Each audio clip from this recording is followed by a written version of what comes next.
আজকে আমরা জেনে নেব যে একটি ইটের compressive strain test of brick. ধরে নিচ্ছি এটি একটি ইট। এই ইটটিকে আমরা প্রথমে 24 ঘন্টার জন্য জলে ভিজিয়ে রাখবো। তারপর 24 ঘন্টা পর এই ইটটিকে তুলে এনে ইটের যে ফক রয়েছে, ফক মানে যেখানে কোম্পানির নাম লেখা থাকে, এই ফকটিকে আমরা 1:1 সিমেন্ট স্যান্ড মর্টার দিয়ে পূরণ করে দেবো, ভর্তি করে দেবো। তারপর এটিকে একটি ধরে নিচ্ছি একটা বস্তা, একটা ভিজা বস্তা দিয়ে আমরা চাপা দিয়ে রাখবো 24 ঘন্টা। 24 ঘন্টা ভিজা বস্তা দিয়ে চাপা দিয়ে রাখার পর এই ইটটিকে আবারও 3 দিনের জন্য জলে ফেলে দেবো।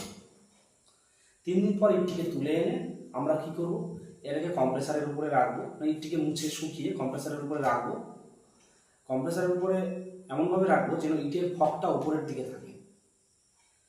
তারপর একটি 3 mm প্লাই চাপা দেবো ওই ইটের উপরে। প্লাই চাপা দিয়ে এবার আমরা কম্প্রেসারটাকে চালাবো।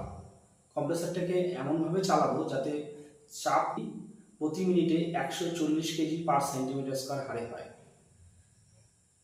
এরপর আমরা লক্ষ্য করব যে চাপের যে ওজনটাতে ইটটা ভেঙে যাচ্ছে বা ফেটে যাচ্ছে,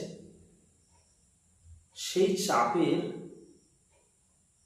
মানকে এই ইটের সারফেস এরিয়া দিয়ে ভাগ করলে, সারফেস এরিয়া বলতে বোঝায় ইটের পার্শ্বতলের ক্ষেত্রফল, মানে দৈর্ঘ্য ইট প্রস্থ করলে যে এরিয়াটা পাওয়া যায় সেটা, সেই সারফেস এরিয়া দিয়ে ভাগ করলে, অর্থাৎ সেই ম্যাক্সিমাম ওজনকে যদি সারফেস এরিয়া দিয়ে ভাগ করি তাহলে আর কম্প্রেসিভ স্ট্রেন্থ পাওয়া যায়।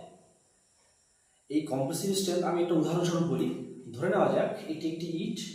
এই ইটের এদিকে দৈর্ঘ্য হচ্ছে, লেন্থ হলো 2 সেন্টিমিটার, প্রস্থ মানে ব্রেডটা হচ্ছে 1 সেন্টিমিটার, তাহলে এর এরিয়া হবে 2 স্কোয়ার সেন্টিমিটার।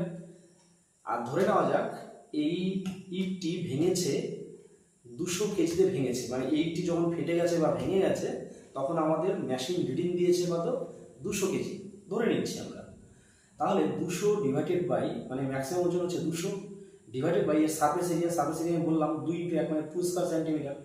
তাহলে 200 divided by 2 is equal to কত, 100 কেজি পার সেন্টিমিটার স্কোয়ার। তাহলে এটি হচ্ছে কম্প্রেসিভ স্ট্রেন্থ টেস্ট। এভাবে কম্প্রেসিভ স্ট্রেন্থ টেস্ট পরীক্ষা করা হয়।